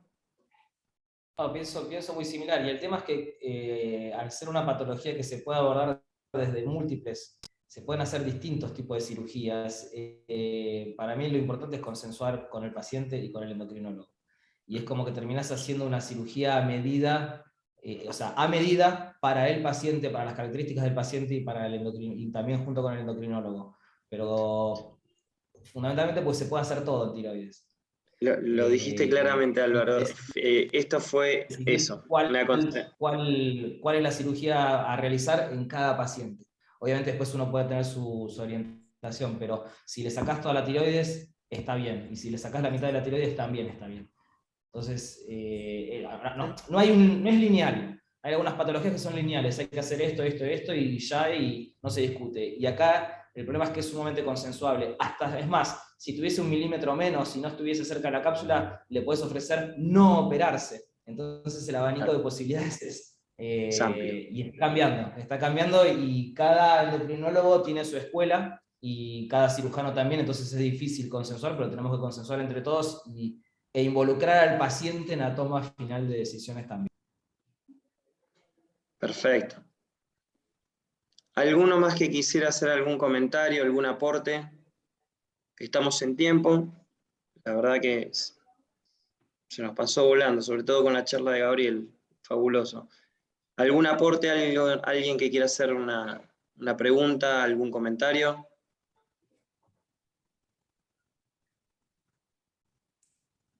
Acá Silvina Verdona dice: las semitiroidectomías en estos casos están pensadas para cirujanos de bajo volumen o cirujanos no especializados. Bien. ¿Alguna otra consideración? ¿Una pregunta? Bueno, pasa mucho en Estados Unidos, que aunque no lo creamos nosotros, la mayoría de las tiroidectomías no son realizadas por cirujanos de cabeza y cuello. Entonces las guías también dan este tipo de contingencia. Mario, ¿alguna consideración? ¿Usted que ha operado mucho tiroides? No, lo que estoy leyendo ahora, la eterna discusión tiroidectomía total versus hemitiroidectomía, va y viene. Últimamente estábamos haciendo tiroidectomía total prácticamente en todos los casos, y he escuchado un poco que la ola viene ahora de nuevo, la selección de los pacientes, de los casos, por supuesto, pero se están volviendo de nuevo a la hemitiroidectomía y no a la tiroidectomía total. O sea, como dijeron ustedes, está todo bien. Está todo bien quienes hacen tiroidectomía total y quienes hacen hemitiroidectomía. Ahí la mitad de la biblioteca va a favor y la mitad en contra, así que hay que hacer el camino y seguir adelante. Gracias, Mario. Federico, ¿puedo hacer una pregunta a Jorge? si él ha considerado alguna vez utilizar aguja core para hacer punción de nódulos, sobre todo que tengan cierto tamaño. Sí, La aguja mirá, sí, yo te cuento, yo tengo un muy amigo que está en España que hace muchísimo este tipo de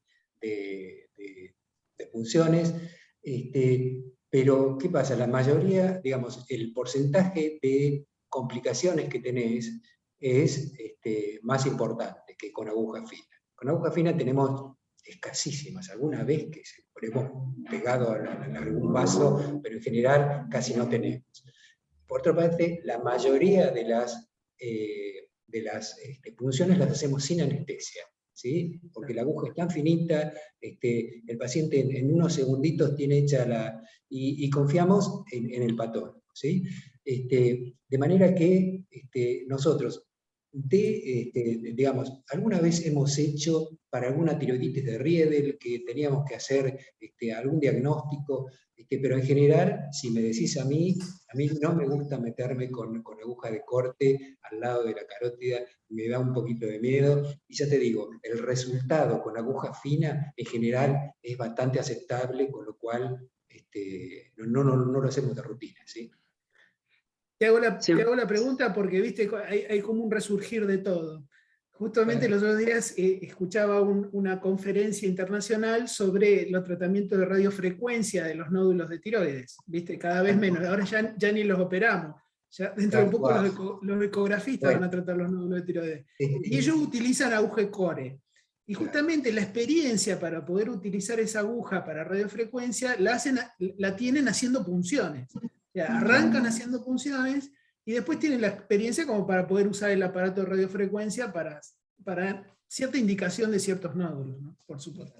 Totalmente, ¿no? Este amigo que te digo, ellos hacen este tipo de ablaciones, ¿no? Pero bueno, son una realidad económica diferente a la nuestra, ¿sí? Tal cual, sí.